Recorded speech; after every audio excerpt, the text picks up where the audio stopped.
dimampukan oleh Allah bisa belajar bersama-sama. Semoga selamanya kita mendapatkan ridho dan maghfirah Allah Subhanahu wa taala. Amin ya Allah ya Rabbal. Sholawat beserta salam selamanya oleh Allah tetap dicurah limpahkan kepada junjungan kita semua, Ali Habibi wa Habibana Kanjeng Nabi Muhammad sallallahu alaihi wasallam beserta keluarganya, para sahabat, tabi'in, tabi'in, alim ulama, guru-guru kita sampai kepada kita, semoga mendapat syafaat di yaumil jaza wal hisab. Amin ya Allah ya Rabbal. Oke, untuk selanjutnya pertemuan hari ini mata kuliahnya adalah ilmu tasawuf. Silakan oleh rekan-rekan mahasiswa dan mahasiswi lihat ke depan. Ilmu tasawuf, prodinya adalah ekonomi syariah, yang nama Bapak sudah tidak asing lagi, Ilmu Afandi. Selanjutnya kompetensi dan tujuan pembelajaran. Jadi Anda nanti harus memahami konsep dasar ilmu tasawuf. Yang kedua, Anda harus bisa mengidentifikasi sejarah dan tokoh-tokoh tasawuf. Yang ketiga, Anda itu harus bisa menerapkan nilai-nilai tasawuf dalam kehidupan sehari-hari. Yang keempat, Anda harus bisa menganalisis relevansi tasawuf di era modern ini. Selanjutnya, peta konsep atau tentang konsep. Di sini tasawuf.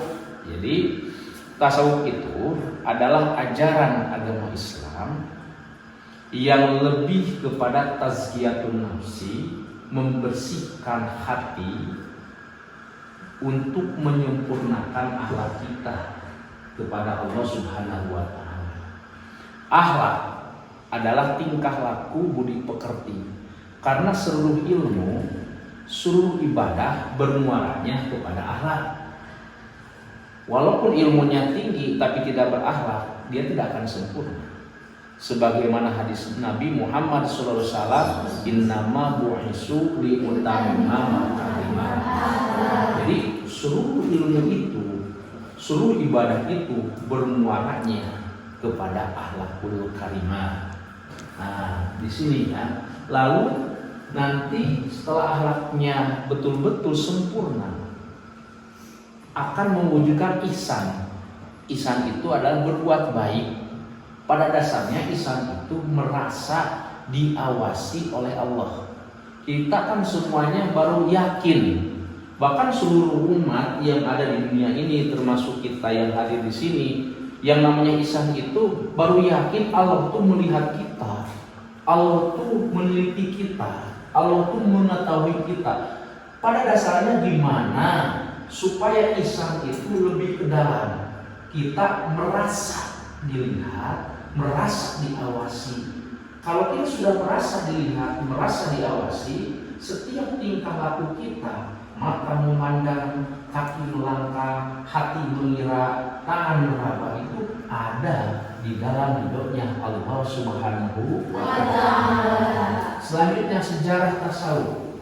Sejarah tasawuf itu diawali di abad kedua Hijriah, di awal 3 Hijriah. Akar daripada tasawuf itu muncul dari sahabatnya baginda Rasulullah SAW yang disebut ahli sufi, ahli sufi, atau mereka yang selama itu diam di sekitar Masjid Nabawi. Nah, abad ketiga Hijriah baru berkembang menjadi ilmu tasawuf.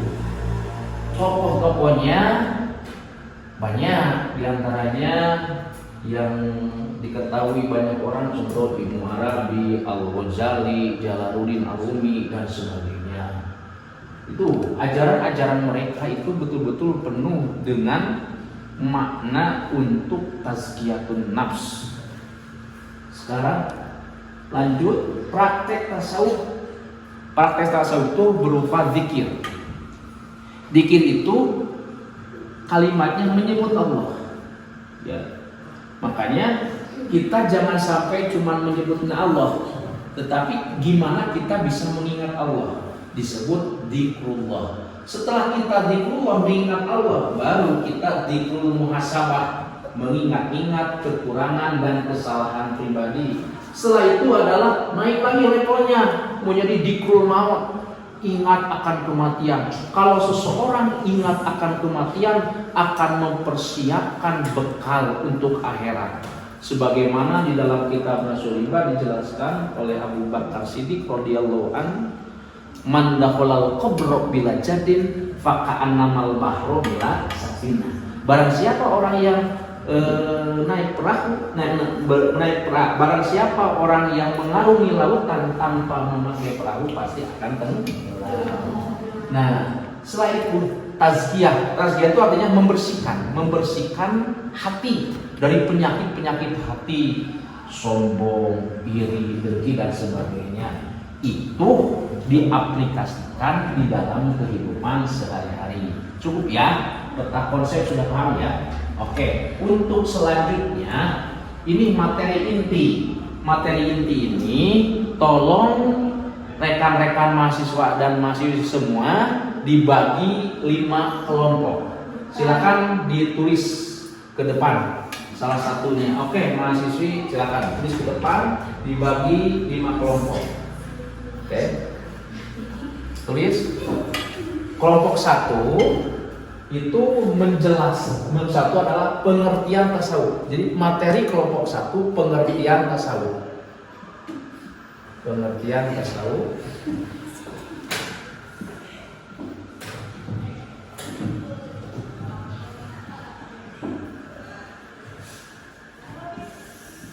Kelompok 2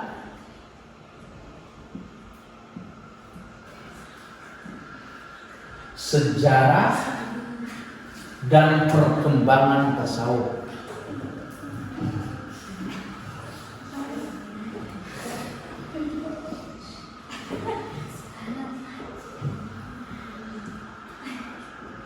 Perkembangan tasawuf.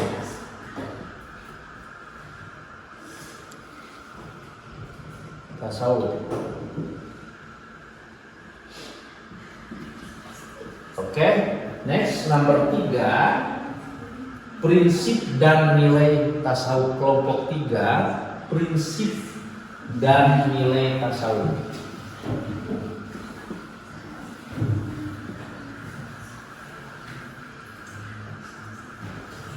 Ya.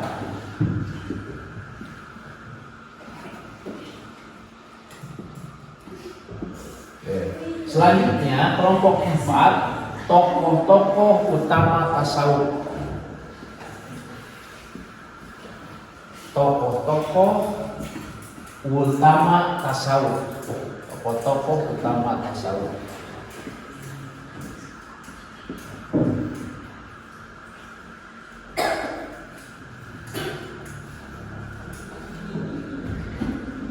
Oke, selanjutnya kelompok 5.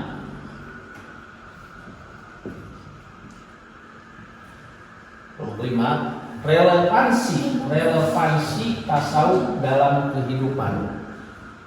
Ya, relevansi tasawuf dalam kehidupan. Relevansi tasawuf dalam kehidupan.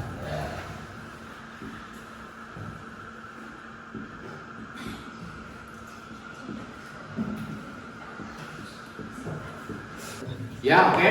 Kita sudah membagi dalam 5 kelompok. Kelompok 1, pengertian tasawuf. Baik, siap? 3 orang. Tolong 3 orang. Ini ya kelompok 1. Yang kelompok 2, sejarah dan perkembangan tasawuf. Kelompok 2. Kelompok 3, prinsip dan nilai tasawuf. Ini. Kelompok 4, tokoh-tokoh utama tasawuf. Tolong dipisahkan. Kelompok 4. Nah, di sana kelompok 4 coba di sana. Di sana. Husnul sana. Farid di sana. Duduk aja, disimpan aja kursinya. Anda duduk di sana. Kelompok. Ya, silakan duduk di sana. Ya. Oke, sudah tiga orang. Oke. Kelompok 5 yang terakhir, relevansi tasawuf dalam kehidupan. Ini 5 kelompok. Nah, udah paham? Berarti dibagi dengan 5 kelompok dengan 5 materi. Nah, untuk selanjutnya strategi atau model pembelajar pertama adalah diskusi kelompok. Nanti Anda harus diskusi kelompok. Kelompok 1, 2, 3, 4, dan 5 itu diskusi. Jadi kelompok 1 diskusi, kelompok 2 diskusi dengan teman-temannya dan kelompok yang lainnya. Setelah itu adalah studi kasus, kisah tokoh tasawuf. Yang ketiga refleksi dan tazkiyatun nafs, ya nanti.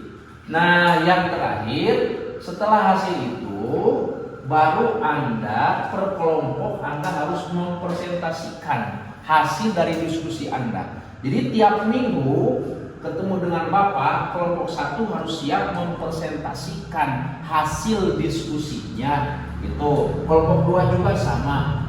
Jangan lepas daripada studi kasus, kisah tokoh tasawuf, refleksi dan tazkiyatun nafs, dan yang paling pokok adalah presentasi tiap. Bisa dipahami? Siap. Ada pertanyaan? Siap. Oke, terima kasih atas perhatiannya. Wallahul muwaffiq ila aqwamit thoriq. Wassalamualaikum warahmatullahi taala wabarakatuh. Waalaikumsalam warahmatullahi wabarakatuh. Sampai ketemu depan ya.